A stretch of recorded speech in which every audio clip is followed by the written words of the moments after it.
Hello friends, welcome to our YouTube channel Tektra Ease. Today we are going to discuss about National Education Policy 2020 राष्ट्रीय शिक्षा नीति 2020 which is proposed by Ministry of Human Resource Development, Government of India. In this module, first of all, the contents are given here. So it starts with the introduction of NPE. So as we all know that National Education Policy को ही हम short में NPE कहते हैं. NPE and 2020 is the year in which it was proposed. So in this starting, we will read or learn about National Education Policy, which is NEP. In this, we have given 4 topics. First one is part 1 of this module is about school education, which is important for all the students whoever are doing training of DLED or whoever are doing diploma in elementary education. So for them, school education part is very important. And the second part is about higher education. So whoever is doing B.Ed, this one is important for them, higher education. Other two parts are part third, other keys areas of focus. Other key areas of focus in which we have been given 4-5 topics. The first one is professional education. The second one is adult education and lifelong learning. The third one is promotion of Indian language, art and culture. The fourth one is technology use and integration. And the fifth one is online and digital education, ensuring equitable use of technology. So first, professional education. It means teachers education. And the second one is adult education and lifelong learning. We all know that for teachers 3L is very important. 3L means lifelong learner, means a teacher is always a learner. So this is about lifelong learning. And the third is promotion of Indian languages, art and culture. So as we all know, भाग 3 की 8वीं अनुसूची में वर्तमान में 22 भाषाओं को संबद्ध किया गया है. इसके पीछे का कारण यह है कि हमारे यहाँ भाषाओं में विविधता है. भारत एक विविधतापूर्ण देश है जिसमें कि भाषाओं की भी विविधता है. इस तथ्य को देखते हुए हमारे संविधान में कई भाषाओं को स्थान दिया गया है. परंतु जब शिक्षा की बात आती है तो उसकी भाषा एक हो जाती है. सामान्यतः हिंदी और इंग्लिश.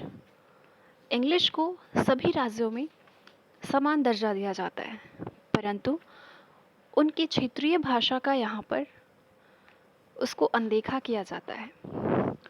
उसी से संबंधित इस बिंदु में चर्चा की गई है. Promotion of Indian languages, arts and culture. केवल भाषा ही नहीं बल्कि आर्ट और कल्चर के बारे में भी. हमारे देश में हमारी जो अपनी कला है, जो हमारी संस्कृति है, वो कहीं ना कहीं विलुप्त होते जा रही है. इस संदर्भ को देखते हुए बच्चों में राष्ट्रीयता की भावना का विकास करना और अपने देश की संस्कृति और कला से परिचित कराना, इसका यह उद्देश्य है. Fourth point is technology use and integration. आज पूरा विश्व कोरोना महामारी से जूझ रहा है. ऐसे संकट के समय में शिक्षा पर इसका बहुत ही गहरा प्रभाव पड़ रहा है. ऐसे में बच्चों की शिक्षा ऑफलाइन मोड की जगह ऑनलाइन एजुकेशन की तरफ बढ़ रही है. परंतु हमारे यहाँ कई शिक्षक ऐसे हैं जो कि पुरानी पद्धतियों में निपुण हैं, परंतु वह आज की टेक्नोलॉजी के साथ सामंजस्य नहीं बिठा पा रहे. इस हेतु शिक्षकों के लिए यह बिंदु बहुत ही महत्वपूर्ण है कि कैसे हम टेक्नोलॉजी की यूज़ से पढ़ाई को इंटीग्रेटेड वे में समन्वित रूप से शिक्षा बच्चों को दे सकें। फिफ्थ है online and digital education ensuring equitable use of technology.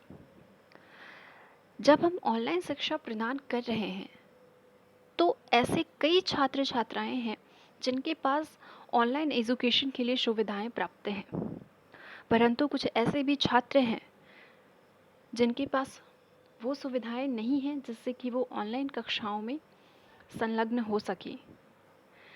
जैसे अगर आप गूगल मीट पे कक्षाओं का संचालन कर रहे हैं तो उसके लिए बच्चों के पास मोबाइल अथवा लैपटॉप, उसके साथ ही एक अच्छी इंटरनेट की व्यवस्था होनी चाहिए। कई बच्चे ऐसे सुदूर इलाकों में रहते हैं जहां इंटरनेट की सुविधा नहीं है या उतनी अच्छे ढंग से नहीं है कि पूरी क्लास अच्छे से संचालित हो सके। इस हेतु इस बिंदु में चर्चा की गई है कि कैसे ऑनलाइन और डिजिटल एजुकेशन को टेक्नोलॉजी की मदद से सारे बच्चों तक इसकी पहुंच बनाई जा सके। Fourth part is making it happen, strengthening the Central Advisory Board of Education, financing affordable and quality education for all, and implementation. Making it happen is इसमें हम जिन भी बिंदुओं पर चर्चा करेंगे उसका क्रियान्वयन कैसे किया जाए, उसको ज़मीनी स्तर पर कैसे लाया जाए, इसकी चर्चा की गई है। जैसा कि अभी हमने देखा कि डीएलएड के छात्र छात्राओं के लिए स्कूल एजुकेशन पार्ट 1 प्रमुख है। हमें इसके बारे में जानकारी अधिक से अधिक चाहिए। इसमें कई बिंदु हैं। We also have to read 8 points in part 1 school education. First one is early childhood care and education, the foundation of learning, ECCE। आप डीएलएड के पाठ्यक्रम को देखें तो वहाँ भी ECCE की चर्चा की गई है। प्रारंभिक शिक्षा से संबंधित एक विषय ही आपको पढ़ना होता है। इसमें भी उससे संबंधित कुछ बातें निहित हैं जिसमें सीखने का फाउंडेशन बताया गया है ECCE को, अर्ली चाइल्डहुड को। बिकॉज़ आप देखते होंगे कई थ्योरीज़ आपने पढ़ी होंगी, जैसे आपने पियाजे की थ्योरी में ही पढ़ा है कि बच्चे जो हैं वो लिटिल साइंटिस्ट होते हैं। और आपने यह भी देखा है, कई शोध यह बताते हैं कि बच्चों के मस्तिष्क का लगभग 80 से 90% विकास 5 वर्ष की उम्र तक हो जाता है। इसीलिए अर्ली चाइल्डहुड पर हमें उस अवस्था में शिक्षा पर ध्यान देने की आवश्यकता है। दूसरी तरफ दूसरा पॉइंट है foundational literacy and numeracy, an urgent and necessary prerequisite to learning. आपने कई बार यह देखा होगा अखबारों में, कई शोध यह बताते हैं, कई अनुसंधान यह बताते हैं कि कक्षा 8वीं तक के बच्चे भी अंग्रेज़ी और हिंदी की पुस्तक को पढ़ पाने में सक्षम नहीं हैं। कुछ बच्चे एडिशन सब्सट्रैक्शन भी नहीं जानते और वो काफ़ी आगे की कक्षाओं में चले गए हैं। शिक्षा को जब हम ज़मीनी स्तर से इसमें सुधार की बात करते हैं तो एक बेसिक है FLN, जिसमें फाउंडेशनल लिटरेसी एंड न्यूमेरेसी की बात की जा रही है, जिसमें कम से कम बच्चों को हिंदी और अंग्रेज़ी पढ़ना आना चाहिए।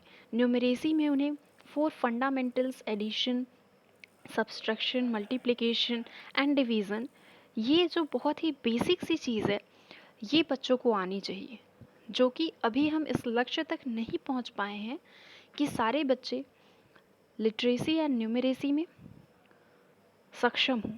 इसीलिए यहाँ पे कहा गया है कि this is an urgent and necessary prerequisite to. The third point is curtailing dropout rates and ensuring universal access to education at all levels। जैसा कि हम देख रहे हैं कि बच्चों की ड्रॉप आउट रेट्स काफ़ी बढ़ रही है। खासकर उच्च कक्षाओं में बच्चे धीरे धीरे उनका नामांकन कम होने लगता है। जहां प्राथमिक स्तर पर आपको एक कक्षा में 50 से 60 विद्यार्थी दिखते हैं, वहीं उच्च कक्षाओं में 30 से 40 बच्चे नामांकित होते हैं। इस ड्रॉप आउट रेट को हमें हर लेवल पे, शिक्षा के हर स्तर पे कम करना है। Fourth point is curriculum and pedagogy in schools. Learning should be holistic, integrated, enjoyable and engaging.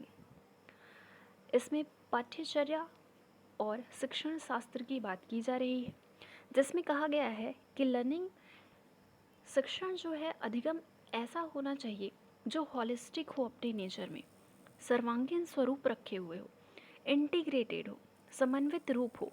Integrated कहने का आशय है कि यदि आप गणित की कक्षा ले रहे हैं तो ऐसा नहीं है कि उसमें सिर्फ आप न्यूमरेसी के बारे में ही बता रहे हैं, बल्कि जब आप बच्चों को वर्ड प्रॉब्लम बताते हैं तो कहीं ना कहीं आप भाषाई शिक्षा भी दे रहे होते हैं। इसी तरीके से यदि आप अंग्रेज़ी पढ़ा रहे हैं, इंग्लिश की क्लास ले रहे हैं, तो इट डजेंट मीन कि आप सिर्फ उस बच्चों को इंग्लिश पढ़ा रहे हैं। जैसे NCERT इंग्लिश की ही बुक में एक पोएम दिया हुआ है वाई। उस वाई पोएम में क्लाउड फॉर्मेशन से लेके डेंसिटी के कंपैरिजन रिलेटेड साइंस के टॉपिक भी इंडल्ज हैं। इट मीन्स कि हमें हर सब्जेक्ट का मिश्रित ज्ञान देना है एंड उसके इन्वॉल्वमेंट से भी उसे जोड़कर पढ़ाने की कोशिश करनी है। साथ ही वो इंटरेस्टिंग भी होना चाहिए। ऐसा नहीं कि बच्चे को वो बोरियत से भर जाए और पढ़ाई से उसका इंटरेस्ट ख़त्म हो जाए। So that should be enjoyable and engaging. Engaging एक वर्ड यहाँ पे आ रहा है। इट मीन्स पहले की जो कक्षाएं संचालित होती हैं उसमें आपने देखा होगा कि एक टीचर है जो सारे बच्चों को व्याख्यान सुना रहा है, पर आज चाइल्ड सेंटर्ड एजुकेशन के टाइम में हमें बच्चों को हर एक्टिविटी में एंगेज करके बताना है। हमें इस तरह की कक्षाएं संचालित करनी है जिसमें बच्चे भी भाग ले सकें। जैसा कि जॉन डेवी ने भी कहा है दैट लर्निंग बाय डूइंग, बच्चे खुद करके सीखेंगे। सो व्याख्यान की जगह हमें उन्हें खुद एंगेज करके क्लासरूम की एक्टिविटीज़ में तब शिक्षा देनी है। Fifth point is about teachers. Teachers को किस तरह का एजुकेशन देना है, शिक्षक का जो प्रशिक्षण है वो किस तरह संचालित हो, उनके प्रोफेशनल डेवलपमेंट, उनको जो इन्वॉल्वमेंट दिया जाना है वो कैसा हो, उनके कार्य करने की अवधि कितनी होनी चाहिए, उनका वेतन कितना होना चाहिए, इन सब से रिलेटेड जो भी टॉपिक्स हैं, जो भी बातें हैं, वो इस टॉपिक में दी गई हैं टीचर्स में। Sixth topic is equitable and inclusive education, learning for all. It means हमें शिक्षा की ऐसी व्यवस्था बनानी है जिसमें समावेशी शिक्षा और समग्र शिक्षा की बात की गई है। लर्निंग फॉर ऑल, सभी के लिए शिक्षा। Seventh point is efficient resourcing and effective governance through school complexes and clusters. इस बिंदु में यह बात की गई है कि बच्चों को स्कूल के थ्रू आपको रिसोर्स अच्छा देना है। इट मीन्स कि आज जब ऑनलाइन कक्षाएं संचालित हो रही हैं, ऐसे में बच्चों के पास कई अनेक अवसर हैं, कई स्रोत हैं, तो बच्चे आखिर स्कूल की ऑनलाइन शिक्षा को क्यों ज्वाइन करें? क्योंकि जब उन्हें हर जगह से वैसे रिसोर्सेज प्राप्त हो रहे हैं तो फिर स्कूल में आकर उतनी देर की कक्षाओं को वो क्यों वहाँ से क्यों ज्ञान प्राप्त करें?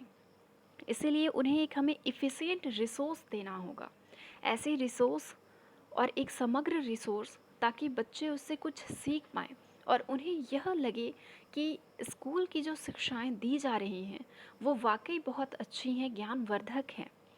तभी बच्चे आकर स्कूल की आपकी ऑनलाइन शिक्षा को ज्वाइन कर सकेंगे। The last and the eighth point in school education is standard setting and accreditation for school education. सभी विद्यालयी शिक्षाओं के लिए हमें एक स्टैंडर्ड सेट करना होगा जिसके थ्रू सारे विद्यालयी शिक्षाओं का संचालन हो सके। इन सभी बिंदुओं के बारे में हम डिटेल में अभी पढ़ेंगे। ये एक ओवरव्यू था कि हम इस वीडियो में क्या पढ़ने वाले हैं। फर्स्ट हम एनपीई का इंट्रोडक्शन पढ़ेंगे, उसके बाद स्कूल एजुकेशन में दिए गए 8 मुख्य बिंदुओं की विस्तृत चर्चा करेंगे। So first of all, in this module, introduction of education is given. Education is fundamental for achieving full human potential, developing an equitable and just society, for promoting national development. It means education एक basic वह चीज़ है जिसके द्वारा मनुष्य अपनी अधिकतम क्षमता को पहुंचता है। इसके द्वारा हम एक उन्नत समाज का विकास कर सकते हैं, साथ ही अपने राष्ट्रीय विकास को भी अग्रसर कर सकते हैं। Providing universal access to quality education is the key to India's continued ascent. Bharat की शिक्षा नीति का मुख्य उद्देश्य है क्वालिटी एजुकेशन की सब तक पहुंच and leadership on the global stage in terms of economic growth, social justice and equality, scientific advancement, national integration and cultural preservation.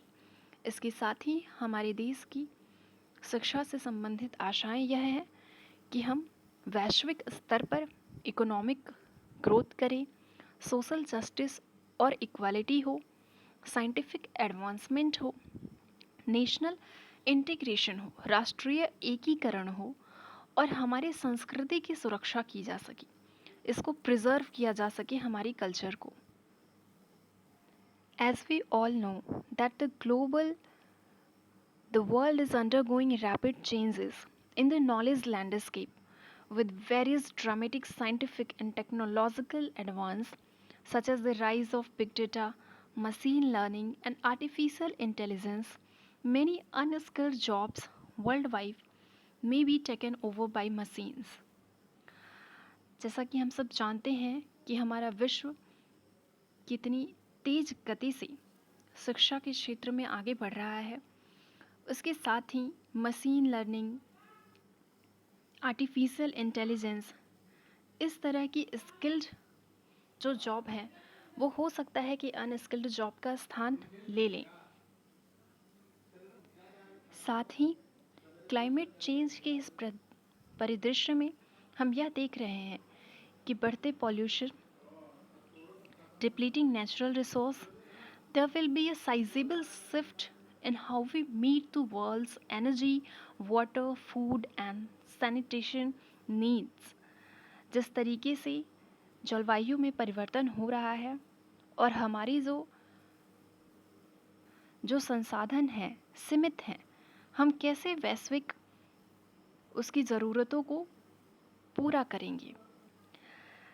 जिस तरह से पैंडेमिक का सिचुएशन है, ऐसे में हम किस तरीके से इन्फेक्शस डिजीज़ मैनेजमेंट करेंगे, वैक्सीन्स को कैसे सारे लोगों तक इसकी पहुंच बनाएंगे। ऐसे कई सवाल हैं जिसका जवाब हमें एजुकेशन के क्षेत्र के द्वारा प्राप्त होगा। Ended with the quickly changing employment landscape and global ecosystem, it is becoming increasingly critical that children not only learn but more importantly learn how to learn. ऐसी अवस्था में हमें यह देखना है कि बच्चे सिर्फ सीखे नहीं, children will not only learn, but प्रमुख बात यह है कि वो ये सीखे कि हमें कैसे सीखना है। More importantly learn how to learn. ऐसे में बच्चों के लिए यह बहुत ज़रूरी है कि वो अन्वेषण करना सीखें। They learn how to innovate, adapt and absorb new material in novel and changing fields.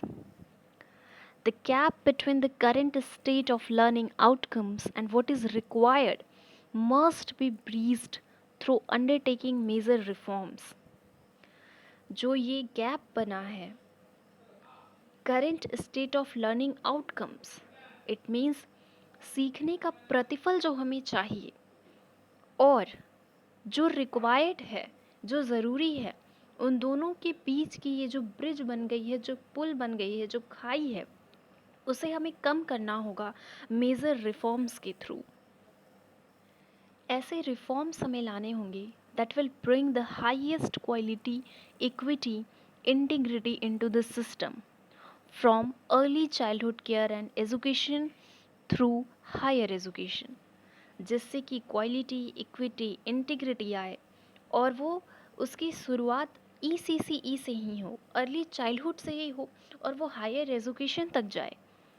The aim must be for India to have an education system by 2040 that is second to none, with equitable access to highest quality education for all learners regardless of social or economic background। हमारा M, हमारा जो उद्देश्य होना चाहिए education system का, वो 2040 तक achieve करना है हमें। 2040 तक हमें ये अचीव करना है कि हमारा एजुकेशन जो है वो इक्विटेबल हो। इट मीन्स कि सब तक इसकी इक्वल पहुंच हो, साथ ही इसकी हाईएस्ट क्वालिटी हम प्रोवाइड कर सकें। जैसा कि आप जानते हैं, सरकारी स्कूलों में, ऐसे कई संस्थानों में शिक्षा की वह गुणवत्ता प्रदान नहीं की जा रही जो उन्हें दी जानी चाहिए। तो शिक्षा की उच्चतम गुणवत्ता को प्रदान करना, साथ ही इस बात का ध्यान भी देना है कि सभी बच्चों तक पहुंच हो, चाहे वह सोशली या फिर इकोनॉमिकली बैकग्राउंड उनका कुछ भी हो, डिफरेंट हो, सब तक शिक्षा की पहुंच होनी चाहिए और इस लक्ष्य को हमें 2040 तक पूरा करना है। एंड नेशनल एजुकेशन पॉलिसी के बारे में कहा गया है कि the national education policy 2020 is the first education policy of 21st century and aims to address many growing developmental imperatives of our country। ये 21st century का पहला नेशनल एजुकेशन पॉलिसी है। इट मीन्स 21वीं शताब्दी की पहली राष्ट्रीय शिक्षा नीति है यह।